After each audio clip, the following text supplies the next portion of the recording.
এরকম একটা শক্তিশালী সাম্রাজ্য যার পতন হবে কেউ কখনো কল্পনা করতে পারেনি।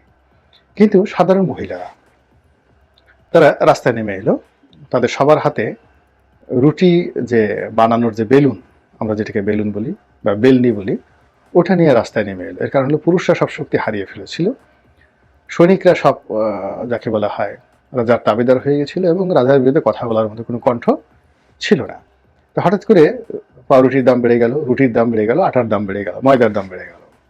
তো মহিলারা বিদ্রোহী হলে রাস্তায় বের হয়ে এলেন এবং সেই আন্দোলনটা অল্প কয়েকদিনের মধ্যে এমনভাবে দানা বাঁধলো যেটি বাস্তিল দুর্গের পতনের মাধ্যমে পুরো ফ্রান্সের একটা বিপ্লব ঘটিয়ে দিল। এবং ঠিক হুবহু এই যে ঘটনাটি বাংলাদেশে ঘটেছে, এবং বাংলাদেশে যে এরকম একটা ঘটনা ঘটবে এটা আমি 2014 সন থেকে হাজার হাজার বার লিখেছি, বলেছি।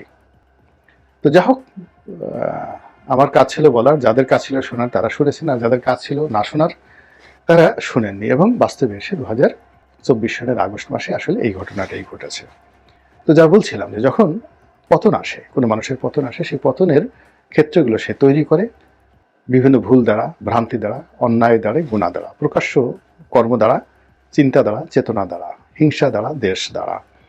যেমন শেখ হাসিনা তারেক রহমান সাহেবকে হিংসে করতেন, ঘৃণা করতেন, হিংসা না ঠিক ঘৃণা করতেন।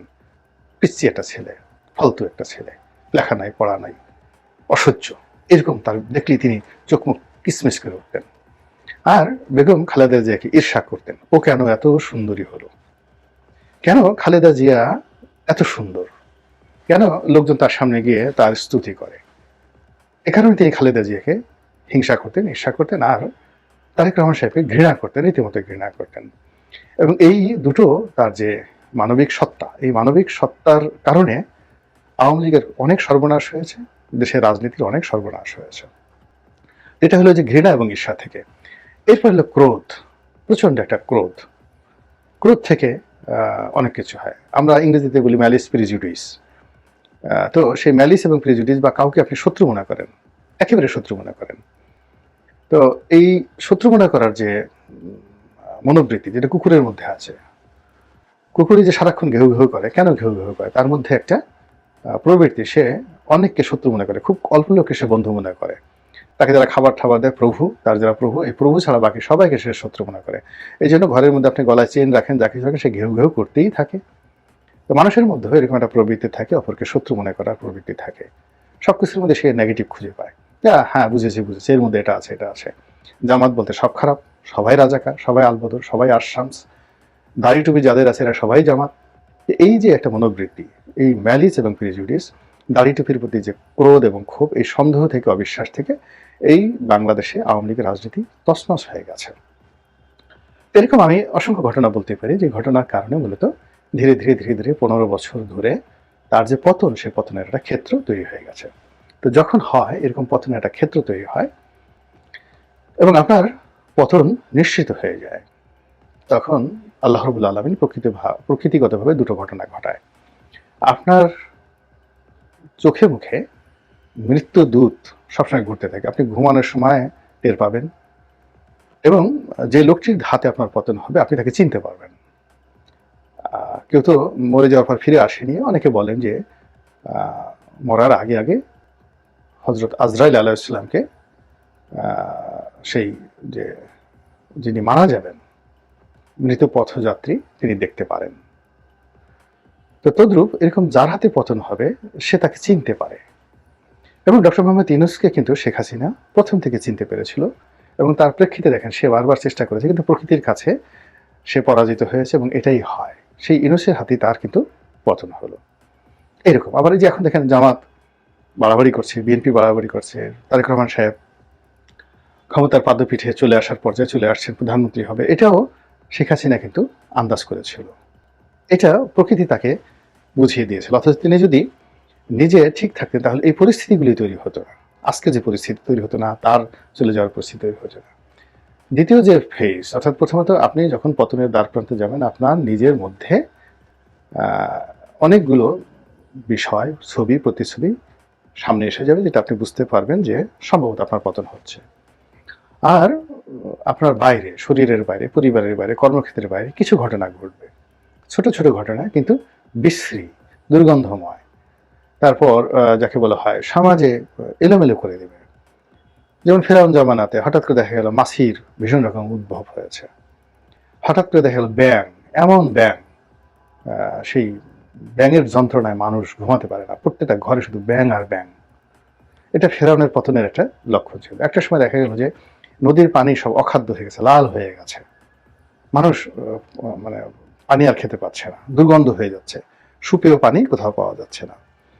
তো সেই দিক থেকে বাংলাদেশের শেখ হাসিনার পতনের আগে অনেকগুলো ঘটনা ঘটেছে। তার মধ্যে 1 নম্বর যদি আপনি বলেন, সেটা হলো ছাগল কাণ্ড।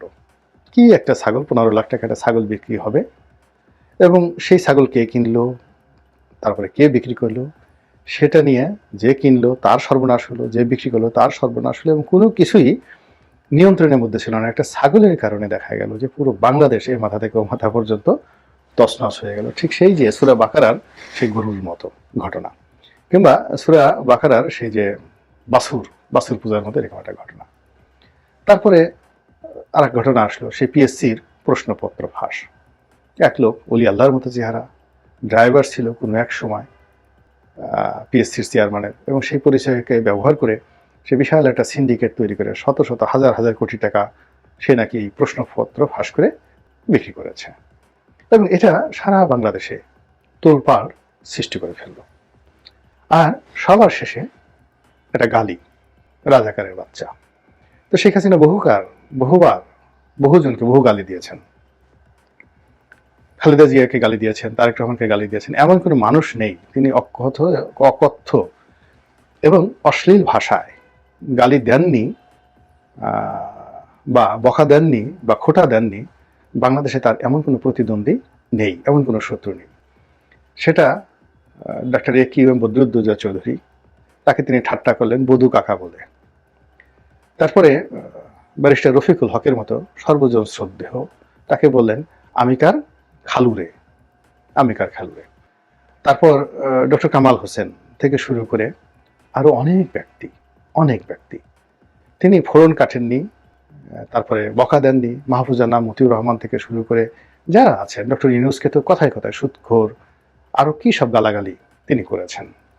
কিন্তু এ সকল গালি কোনো কাজে আসেনি, মানে তার বিরুদ্ধে কোনো কাজে আসেনি। কিন্তু তিনি এমন সময় গালি দিলেন, একেবারে তার সন্তান না, তার নাতির বয়সী রাস্তায় আন্দোলনরত একেবারে সাধারণ শিক্ষার্থী, তিনি তাদেরকে রাজাকারের বাচ্চা বলে যে গালিটা দিলেন, সেই গালিটা এমন তেলে বেগুনে জ্বলে উঠলো যে সারা বাংলাদেশের টেকনাফ থেকে তেঁতুলিয়া পর্যন্ত সেটি বিস্তার লাভ করে। তার অতীতের সমস্ত কর্ম, তারপরে সমস্ত আমলনামা, সমস্ত বিষ সব একত্রে এনে তার যে পতন, সেই পতনটাকে এতটা নাটকীয় করে তুলল, এতটা রোমাঞ্চকর করে তুলল, এতটা অ্যাডভেঞ্চারাস করে তুলল, এতটা হরর করে তুলল, ভয়াবহ করে তুলল, ভৌতিক করে তুলল, যেটি শত শত বছর খুঁজলেও ইতিহাসে এরকম পতন আর খুঁজে পাওয়া যায় না।